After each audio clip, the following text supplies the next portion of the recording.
Здравейте отново! Включвам се да ви разкажа накратко за една изключително красива ловна пушка. Това е Renato Gamba 12 калибър. Точно този модел пред мен е лимитирана серия и са произведени 300 броя в света, а точно тази е 285-та. С красивите си гравировки, сега ще ви покажа.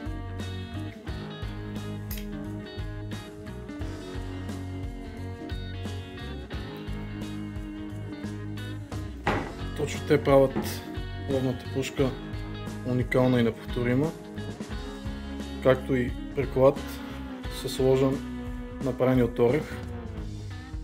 Тя изпъква пред много марки модели гладкоцевни ловни пушки. Тя тежи точно 2,9 кг. Цевите са и дълги 71 см, като долната цев е шоковата. Шок означава дулно стеснение, необходимо за намаляването или увеличаването на сечмите при изстрел. Пушката има също и екстрактори или така наречените инжектори, както казват някои колеги ловци.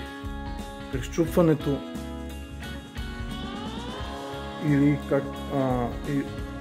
или както някои казват, скръшването на цевите, издатината избутва лошото и екстрактора изхвърля гилзата. Пушката е идеална за млади ловци, които ще я ползват за дребен, както и за едър дивеч. Сега ще ви покажа инжекторите къде се намират. Това са инжекторите.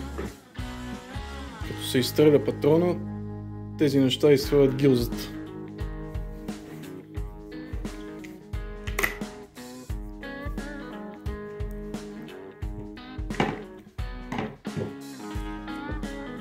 Благодаря за вниманието.